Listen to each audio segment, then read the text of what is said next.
नमस्कार दोस्तों, स्वागत है आपका आईएएस प्रेप पर। आज की तारीख है 22 अगस्त। आज का डे 30 हम डिस्कस करने जा रहे हैं। आज के डे 30 में पर्यावरण का टर्म होता है। पर्यावरण में पर्यावरण प्रदूषण हम डिस्कस कर रहे हैं। प्रदूषण के अंतर्गत आप केवल उसके प्रकारों या उसके परिभाषा पर मत जाइए, और बहुत सारे प्रश्न होते हैं जो बनते हैं, जिनका डिस्कशन हमको यहाँ पर करना है। आज के इस टॉपिक पर 20 क्वेश्चन और आज के करंट अफेयर पर 10 क्वेश्चन हम डिस्कस करेंगे। टोटल 30 क्वेश्चन रोज डिस्कस करते हैं। आज भी 30 क्वेश्चन हम डिस्कस करेंगे, लेकिन आज करंट अफेयर के प्रश्नों को हम पहले देखेंगे। हाल ही में राष्ट्रीय खेल पुरस्कार के विजेताओं के नामों की घोषणा की गई। राष्ट्रीय खेल पुरस्कार में राजीव गांधी पुरस्कार, द्रोणाचार्य पुरस्कार, अर्जुन अवार्ड, ध्यानचंद अवार्ड, ये सब दिए जाते हैं। राजीव गांधी खेल अवार्ड में जो लिस्ट घोषित की गई, इसमें अभी और अगले प्रश्न में मैं इसको डिटेल में बताऊंगा। विनेश फोगट का नाम है, बिल्कुल सही है। द्रोणाचार्य पुरस्कार लाइफ टाइम श्रेणी में रोमेश पठानिया को दिया गया। अर्जुन अवार्ड दीप्ति शर्मा, ये क्रिकेट से रिलेटेड है, इनका भी नाम उसमें है। और ध्यानचंद अवार्ड इसमें दिया हुआ है सौरभ चौधरी। सौरभ चौधरी का नाम ध्यानचंद अवार्ड में नहीं है, ठीक है ना। तो ये आपको ध्यान रखना है, सौरभ चौधरी का नाम अर्जुन अवार्ड में है। सौरभ चौधरी का संबंध शूटिंग से है। ध्यानचंद अवार्ड जो दिया गया है कुलदीप सिंह भुल्लर को दिया गया है, ये एक इंपॉर्टेंट नाम है, ये एथलेटिक्स से रिलेटेड है। सुखविंदर सिंह संधू को दिया गया है, फुटबॉल से रिलेटेड है। अजीत सिंह को दिया गया है, हॉकी से रिलेटेड है। मनप्रीत को दिया गया है, मनप्रीत सिंह कबड्डी से। और तृप्ति मुरगुंडे, ये बैडमिंटन से रिलेटेड है। और एन उषा जो बॉक्सिंग से रिलेटेड है, इनको दिया गया है। डी ऑप्शन इसका करेक्ट हो जाएगा, क्योंकि यही गलत है। नेक्स्ट क्वेश्चन, हाल ही में राष्ट्रीय खेल पुरस्कार के विजेताओं के नामों की घोषणा की गई। इसमें किसे राजीव गांधी खेल रत्न अवार्ड मिला? तो राजीव गांधी खेल रत्न अवार्ड में कई लोगों का नाम इस बार है। रोहित शर्मा को मिला है, मोनिका बत्रा को मिला है, विनेश फोगट को मिला है, रानी रामपाल को मिला है। तो ये सब इसमें हो जाएंगे, डी ऑप्शन इसका करेक्ट हो जाएगा। लेकिन यहां पर मैं आपको बताना चाहता हूं, रोहित शर्मा क्रिकेट से है, मोनिका बत्रा टेबल टेनिस से है, मरियप्पन टी इनका भी पुरस्कार में नाम है, और ये पैरा एथलेटिक्स है। और एक रानी रामपाल जो है, इनका संबंध हॉकी से है। तो ये सबको मिला है, इन सब नामों को ध्यान रखिएगा। अगला जो प्रश्न है, हाल ही में किसके द्वारा वित्तीय शिक्षण हेतु राष्ट्रीय कार्य नीति जारी की गई? तो वित्तीय शिक्षण के लिए जो राष्ट्रीय कार्य नीति होगी, तो वित्तीय जाहिर सी बात है आरबीआई के द्वारा की जाएगी। बी ऑप्शन इसका बिल्कुल करेक्ट है। National strategy for financial education, NSFE, ये जारी की गई है। अगले 5 वर्षों में इसको लागू किया जाएगा, और ये आरबीआई के द्वारा जारी की गई है। और वित्तीय शिक्षण हेतु राष्ट्रीय कार्यनीति जो है, इसमें 4 वित्तीय क्षेत्र जो नियामक हैं, जैसे आरबीआई और सेबी, आईआरडीए और पीएफआरडीए, ये सब इसमें सम्मिलित है, ठीक है। और national centre for financial education, NCFE, इन्हीं के द्वारा तैयार की गई है। ये लोग मिलकर इसमें कार्य करेंगे। बी ऑप्शन इसका करेक्ट है। नेक्स्ट क्वेश्चन, नमत बसई क्या है? नमत बसई क्या है? ये बहुत इंपॉर्टेंट प्रश्न है, कभी भी आपसे किसी भी परीक्षा में पूछा जा सकता है। नमत बसई जो है, ये केरल सरकार का एक कार्यक्रम है। आदिवासी बच्चों को उनकी मातृभाषा में शिक्षा प्रदान करने का ये अनूठा कार्यक्रम है, और इसमें समग्र शिक्षा केरल के द्वारा इसको लागू किया जाएगा। समग्र शिक्षा केरल एक अभियान है, उसके तहत इसको लागू किया जाएगा। और नमस बसई के लिए 50 लैपटॉप भी व्यवस्थित किए गए हैं, ये देने जाने हैं। ए ऑप्शन इसका बिल्कुल करेक्ट है। केरल सरकार का एक कार्यक्रम है, ठीक है, आदिवासियों के लिए, लेकिन आदिवासी मेला नहीं है। नेक्स्ट क्वेश्चन, निम्नलिखित कथनों में से कौन सा कथन एक असत्य है, आपको बताना है। 14 अगस्त 2020 को समाप्त हुए सप्ताह के दौरान भारत का विदेशी मुद्रा भंडार 535.252 अरब डॉलर पहुंच गया। तो ये याद रखिएगा, कभी कभी डेट देके आपसे पूछ लेता है। दूसरा है कि विश्व में सर्वाधिक विदेशी मुद्रा भंडार वाले देशों में भारत का जो स्थान है, ये यहाँ पर दिया है दूसरा स्थान। ये दूसरे स्थान पर नहीं है, भारत चौथे स्थान पर है, अभी जो लेटेस्ट आंकड़ा है इसके आधार पर। विश्व में सर्वाधिक विदेशी मुद्रा भंडार वाले देशों में चीन प्रथम स्थान पर है, और विदेशी मुद्रा भंडार को फॉरेक्स रिजर्व या आरक्षित निधियों का भंडार भी कहा जाता है। तो ये सही है, बी ऑप्शन इसका करेक्ट हो जाएगा, क्योंकि यही गलत है। नेक्स्ट क्वेश्चन, किसे चुनाव आयुक्त के रूप में नियुक्त किया गया है? चुनाव आयुक्त अभी जो नियुक्त किए गए हैं 21 अगस्त 2020 को, ये पूर्व वित्त सचिव रहे राजीव कुमार। राजीव कुमार को नियुक्त किया गया है, बी ऑप्शन इसका करेक्ट है। और अभी आसूल लवासा जो थे, तो लवासा चले गए एशियाई विकास बैंक में उपाध्यक्ष के रूप में चयनित होकर, तो उन्होंने इस पद को छोड़ा, और ये राजीव कुमार जो है अब इस नए चुनाव आयुक्त होंगे। नेक्स्ट क्वेश्चन, कौन सी कंपनी अपने नवीकरणीय ऊर्जा व्यवसाय के लिए पूर्ण स्वामित्व वाली सहायक कंपनी स्थापित करने जा रही है? तो ये एनटीपीसी है। एनटीपीसी यानी कि नेशनल थर्मल पावर कॉर्पोरेशन सरकारी स्वामित्व वाली ये लिमिटेड कंपनी है और नवीकरणीय ऊर्जा व्यवसाय के लिए पूर्ण स्वामित्व वाली एक सहायक कंपनी स्थापित करने जा रही है।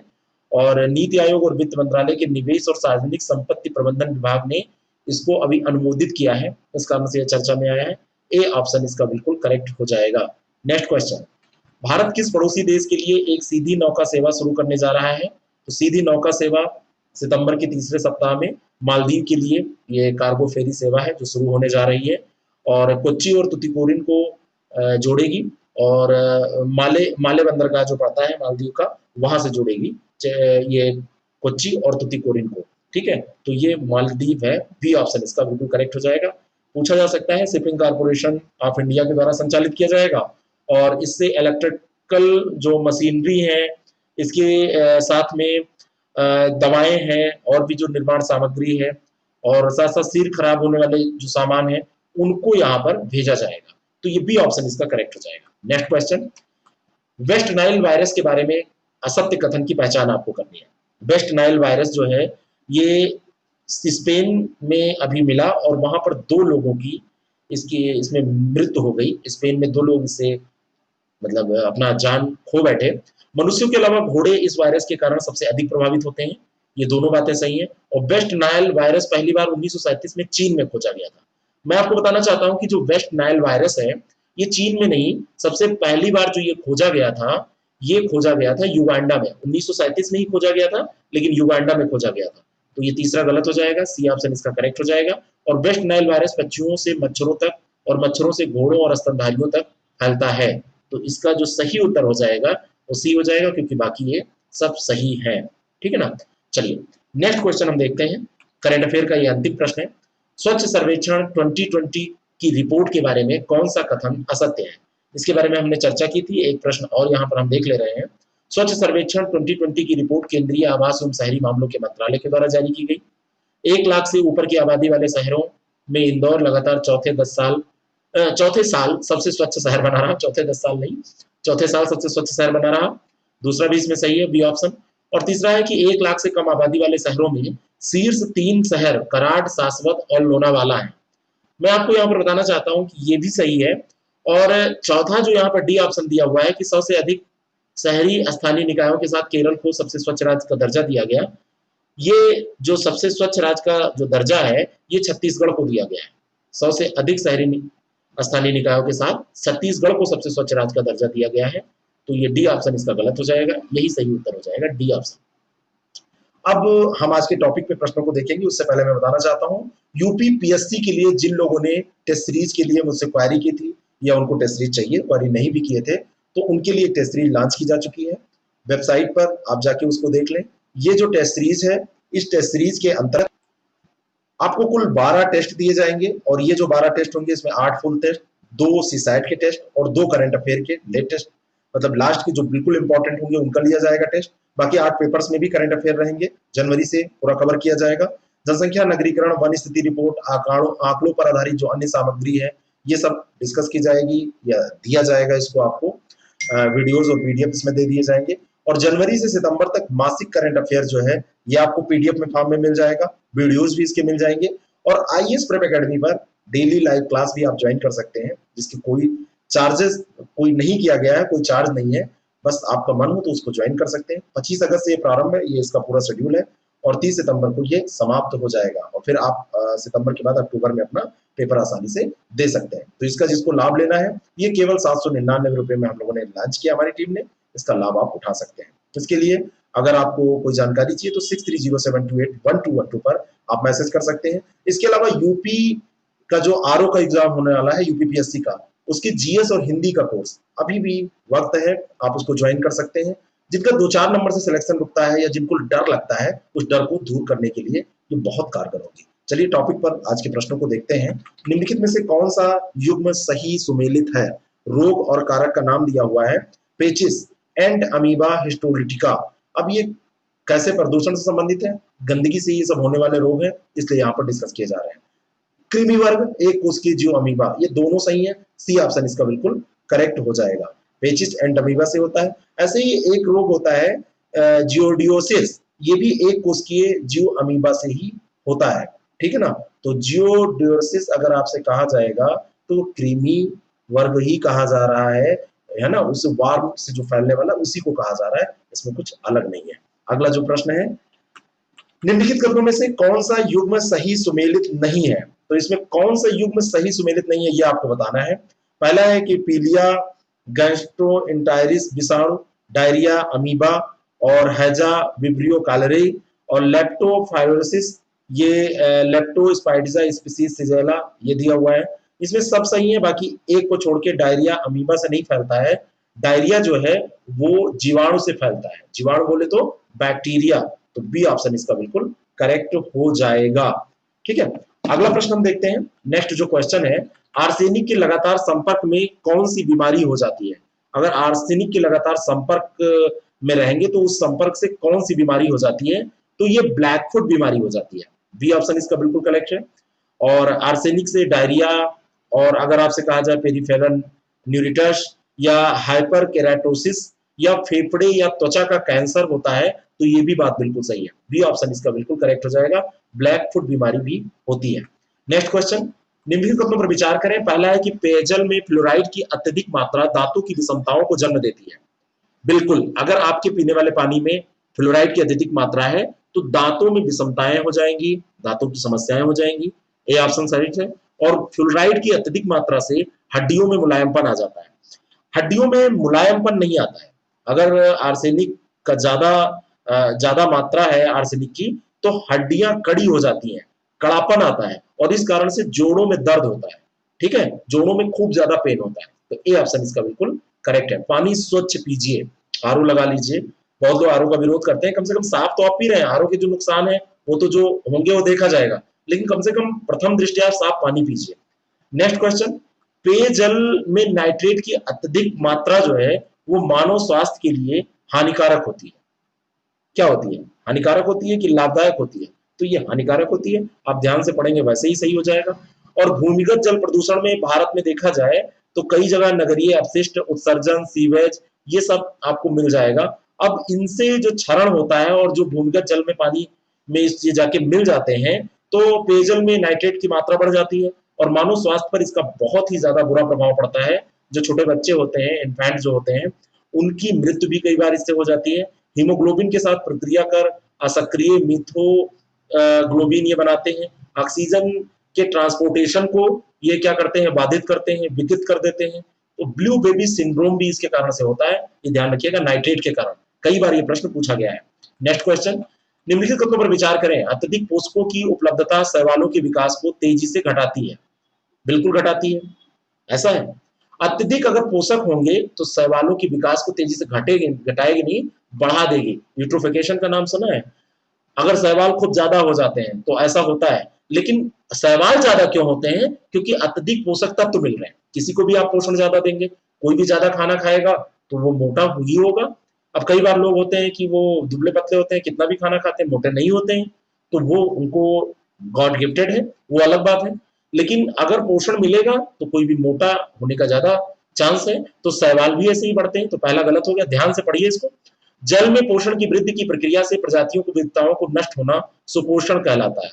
तो जल में जब पोषण की वृद्धि हो जाती है और प्रजातियों की विविधता उससे नष्ट होने लगती है, एक ही प्रजाति खूब ज्यादा डेवलप हो जाती है, तो ये जो प्रक्रिया है इसको सुपोषण कहते हैं। ये बिल्कुल सही है, बी ऑप्शन इसका करेक्ट हो जाएगा। ठीक है ना।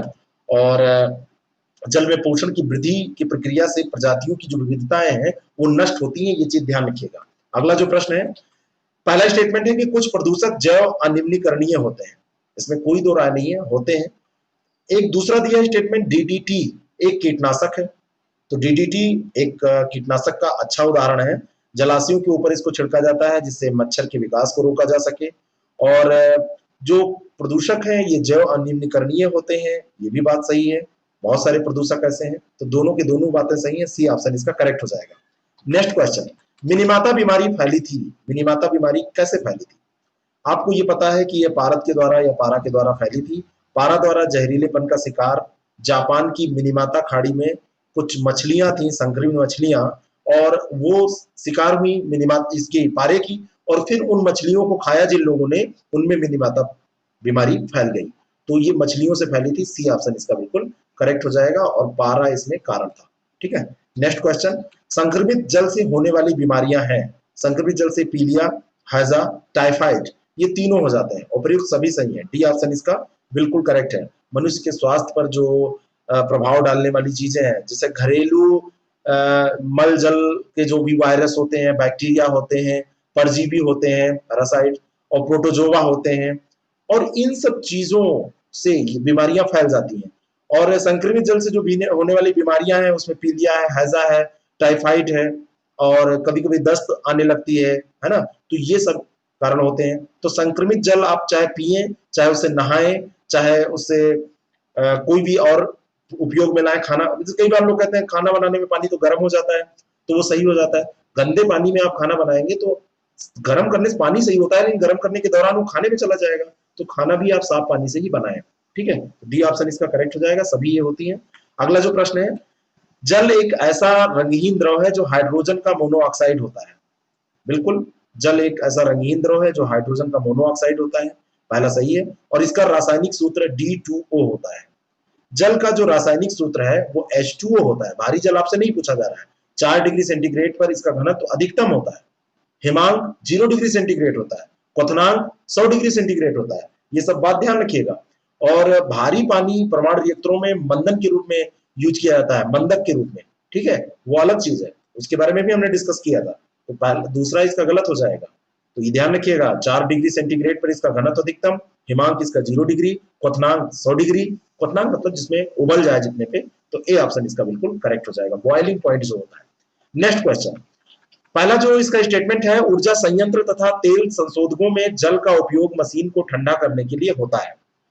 आपकी गाड़ी में जब रेडिएटर जो लगा होता है, पहले इसमें कूलेंट नहीं पड़ता था, इसमें भी जो कार है या कई बाइक में भी लगता है, रेडिएटर लगता है, तो उसमें पहले पानी ही भरा जाता था। अभी भी पानी जो पुरानी गाड़ियां हो जाती है उसमें डाल देते हैं लोग, तो पहला सही है। और सतह से बहकर गए हुए प्रदूषक भूमि की प्रकृति पर निर्भर नहीं करता है। सतह से बहकर गए हुए प्रदूषक भूमि की प्रकृति पर निर्भर नहीं करते हैं, ऐसा दिया हुआ है। ऐसा कैसे हो सकता है? सतह से बहकर गए जो प्रदूषक हैं वो भूमि की प्रकृति पर क्यों निर्भर नहीं करेंगे?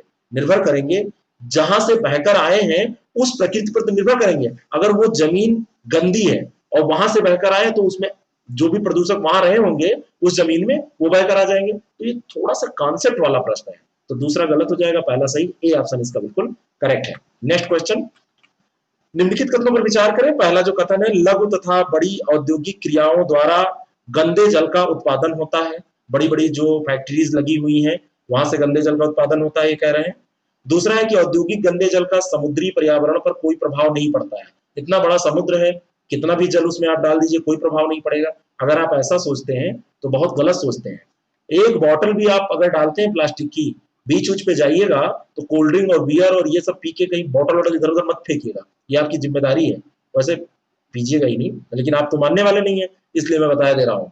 ठीक, ये सब मजाक की बात है, थोड़े हल्के हो जाइए। नहीं बियर यहाँ पे पीने को मिल रहा है तो कम से कम बियर की बातें करके आप हल्के हो जाइए। तो दूसरा स्टेटमेंट गलत है, प्रभाव पड़ता है। आप ये मत सोचिएगा समुद्र इतना विकराल है, विशाल है, कुछ भी उसमें डाल देंगे कुछ होगा ही नहीं, गलत सोच है आपकी, है ना।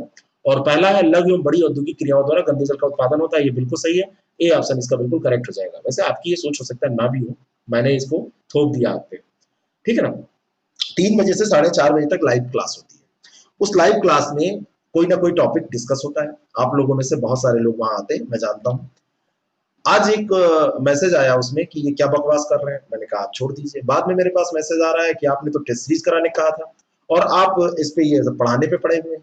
मेरी बात समझ में नहीं आई। मेरे स्टाफ से जो हमारे टेक्निकल हेड है, हमारे पार्टनर है, उन्होंने उस पर बात की तो पता चला कि उन महोदया ने टेस्ट सीरीज ली थी और वो टेस्ट सीरीज सोच रही थी कि ये यूट्यूब पे जारी की जाएगी और टेस्ट सीरीज यूट्यूब पे डिजाइन। अब ऐसे ऐसे मार्केट में यूट्यूब पे टेस्ट सीरीज कैसे होती है यार, ये बताओ। वहां पे आप एग्जाम देने जाएंगे, वीडियो आपको दिखाया जाएगा स्क्रीन पे लगा के एग्जामिनेशन हॉल में। तो वो ये आशा कर रही थी। खैर उनसे मैं माफी चाहूंगा कि वो ऐसा मैं समझाने में उनको नहीं रहा, लेकिन मैं उनसे कहना चाहूंगा कि अगर आप कोई चीज नहीं समझ रहे हैं तो दूसरों को डिस्टर्ब मत करिए, है ना। और जो भी 100 लोग या 50 लोग, 60 लोग, 70 लोग जो भी लाइव रहे होंगे उस समय, सब डिस्टर्ब हुए क्योंकि मैं डिस्टर्ब हो गया। तो ए ऑप्शन इसका करेक्ट है। अगला प्रश्न है, निम्नलिखित कथनों पर विचार करें। भारत में गंगा नदी सहित बहुत सारी नदियां अप्रत्याशित ढंग से गंदे जल को नदियों में गिराने से प्रदूषित हो रही हैं। क्या ये बात गलत है? हो रही हैं। आप चमड़ा उद्योग देख लीजिए कानपुर का, और आगरा का आप देख लीजिए क्या स्थिति यमुना की हुई है। इस तरीके से हो रही है ये सब। और कश्मीर की प्रसिद्ध डल झील भी घरेलू सीवेज के डालने से पूरी तरह प्रदूषित हो गई है। तो डल झील कश्मीर में, ये भी जान लीजिए, जानते ही होंगे आप। और ये प्रदूषित हुई है क्योंकि इसमें घरेलू जल इसमें डाल दिया जाता है। ठीक है, घरेलू जल का मतलब जो सीवेज है, जो नाली का पानी जाता है। तो सी ऑप्शन इसका बिल्कुल करेक्ट है। जल प्रदूषक निम्न में से हो सकते हैं, किस प्रकार के? जैविक, रासायनिक, भौतिक, सभी प्रकार के हो सकते हैं। जैसे कोई रोगाणु है, जैसे कोई वायरस है, बैक्टीरिया है, प्रोटोजोआ है, शैवाल है, तो ये जैविक हो जाएगा। अगर कोई कार्बनिक रसायन है, जैवनाशक है, पॉलीक्लोरिनेटेड बाइफेनाइल जो है, पीसीबी जिसको बोलते हैं, ऐसे ही कोई फास्फेट है, नाइट्रेट है, ये रासायनिक उसमें आ जाएगा प्रदूषक में। और ऐसे भौतिक में देखा जाए तो गर्म जल होता है, तेल जो गिर जाता है, रिस जाता है कभी कभी। आप समझ देखते होंगे, सुनते होंगे कि समुद्रों में तेल लीक कर गया बड़े बड़े टैंकर से, तो ये भौतिक हो जाता है। तो डी ऑप्शन इसका बिल्कुल करेक्ट हो जाएगा, उपयुक्त सभी। नेक्स्ट क्वेश्चन, कौन सी गैस मानवों एवं अन्य प्राणियों के फेफड़ों में गंभीर हानि पहुंचाती है, फेफड़ों को पहुंचाती है? तो फेफड़ों को गंभीर हानि पहुंचाने वाली जो गैस है, ये सल्फर डाइऑक्साइड है ना। और सल्फर डाइऑक्साइड अम्ल वर्षा की एक महत्वपूर्ण गैस होती है, अम्ल वर्षा का कारक होती है। और हानिकारक प्रभावों में इसमें रंग रोगन और धातुओं का संचारण, और प्राणियों और पौधों की वैसे भी देखा जाए तो डायरेक्टली क्षत पहुंचाने के जो कारक होते हैं, वो इसमें मतलब अम्ल वर्षा में होते हैं। और मानव और अन्य प्राणियों की, कोई भी प्राणी है उसके फेफड़ों के लिए बहुत नुकसानदायक होती है। तो ये हो जाएगी सल्फर डाइऑक्साइड, बी ऑप्शन इसका बिल्कुल करेक्ट हो जाएगा। नेक्स्ट क्वेश्चन, कार्बन मोनोऑक्साइड का उत्पादक स्रोत है। कार्बन मोनोऑक्साइड कहां से निकलती है? कोयले से, तेल से, ईंधन से, या उपयुक्त सभी से? कोयला, तेल, ईंधन हर जगह से निकलती है। निर्माण एवं परिवहन भी इसका कारण है ना। जैव संयंत्र का जलाया जाना भी इसका कारण होता है। तो डी ऑप्शन इसका करेक्ट हो जाएगा। अगला प्रश्न, निम्नलिखित कथनों पर विचार करें। दहन प्रक्रिया में ऑक्सीकरण योग्य गैसीय प्रदूषक उच्च ताप पर पूरी तरह जल जाते हैं। और दूसरा स्टेटमेंट है कि अधिशोषण तकनीकी का उपयोग जहरीली गैसों, वाष्प तथा ज्वलनशील मिश्रण को नियंत्रित करने में होता है। ठीक है, तो पहला तो सही है, दहन प्रक्रिया में ऑक्सीकरण योग्य गैसीय जो उच्च ताप पर जल जाते हैं गैसीय प्रदूषक, तो ये बिल्कुल सही है। और अधिशोषण तकनीक का प्रयोग इसमें होता है, ये भी सही है। और इस तरह से इसमें वायु प्रदूषण की जो बड़ी ठोस सतह होती हैं, उनको अवशोषित करने का काम किया जाता है अधिशोषण तकनीक में। शोषण करने की बात है ना, तो इसमें वायु प्रदूषण की जो ठोस सतह होती हैं, जहां ज्यादा मात्रा में, तो उसको शोषित करने का काम किया जाता है। दोनों की दोनों बातें सही हैं, सी ऑप्शन इसका बिल्कुल करेक्ट है। नेक्स्ट क्वेश्चन है, किस तकनीकी का उपयोग गैसीय प्रदूषकों को नियंत्रित करने में होता है? और ये है, गैसीय प्रदूषकों को अगर आपको नियंत्रित करना है तो एक तो आपने अवशोषण अभी पढ़ा है, दूसरा दहन का भी स्टेटमेंट था, और तीसरा अधिशोषण भी एक टेक्निक होती है। तो दहन, अवशोषण और अधिशोषण, ये सब टेक्निक हैं जो गैसीय प्रदूषणों को नियंत्रित करने में प्रयुक्त होती हैं। डी ऑप्शन इसका बिल्कुल करेक्ट हो जाएगा। नेक्स्ट क्वेश्चन, प्रदूषकों को कम करने या पूरी तरह समाप्त करने का सबसे प्रचलित तरीका क्या है? प्रदूषकों को कम करने या पूरी तरीके से अगर आपको समाप्त करना है, तो ताप या उत्प्रेरक दहन किया जाता है। जल के सब नष्ट हो जाए, ताप में सब तप के खत्म हो जाए। बी ऑप्शन इसका बिल्कुल करेक्ट है। और यंत्र इसमें होता है, यंत्र के द्वारा प्रदूषकों को जमा कर दिया जाता है, जिससे प्रदूषकों को वातावरण में जाने से रोक दिया जाता है, और उनको ताप या उत्प्रेरक दहन करके शुद्ध किया जाता है। तो बी ऑप्शन इसका करेक्ट हो जाएगा। अंतिम प्रश्न है कि अम्ल वर्षा द्वारा वनों और झीलों को क्षति नहीं पहुंचती है, क्या ऐसा हो सकता है? अगर अम्ल वर्षा हो रही है, आज अगर मान लीजिए कि आप इसके बारे में नहीं जानते, तो आप समझ लीजिए कि अम्ल अगर कहीं भी गिरेगा तो वन और झील दोनों को क्षत पहुंचाएगा। झीलों में गिरेगा या वनों में, तो दोनों को नुकसान होगा, क्योंकि ये एसिड इसमें है। और दूसरा है, साधारणतः वर्षा का जल थोड़ा अम्लीय होता है। मैं आपको बताना चाह रहा हूं कि, तो पहले तो ये गलत हो जाएगा नहीं पहुंचाने, और दूसरा जो वर्षा का जल होता है, वर्षा का जल अम्लीय होता है, क्योंकि इसका जो पीएच मान होता है, वो पीएच मान 5.6 के करीब होता है। और 5.6 होगा, 7 से कम है, तो ये क्या हो जाएगा? ये अम्लीय हो जाएगा। तो ये पीएच मान भी आपको ध्यान में रखना है, खून का पीएच मान भी आपको ध्यान में रखना है। 7.2 से 7.5 के बीच में। एक बार यूपीएससी ने 7.35 करके इसको पूछ लिया था। तो ये सारे प्रश्न आज के कंप्लीट हुए। बी ऑप्शन इसका करेक्ट हो जाएगा। आपको कैसा लगता है जरूर बताएं, मन करे तो इसको कहीं शेयर कर दें, अच्छा लगे तो लाइक कर दें। बाकी आप किसी भी कोर्स से जुड़ना चाहते हैं तो 6307281212 ये नंबर ध्यान रखें। आईएएस प्रेप एकेडमी का ऐप आप डाउनलोड कर लें, वहां पर मॉक टेस्ट आप दें, फ्री में है वो सब। Thank you very much.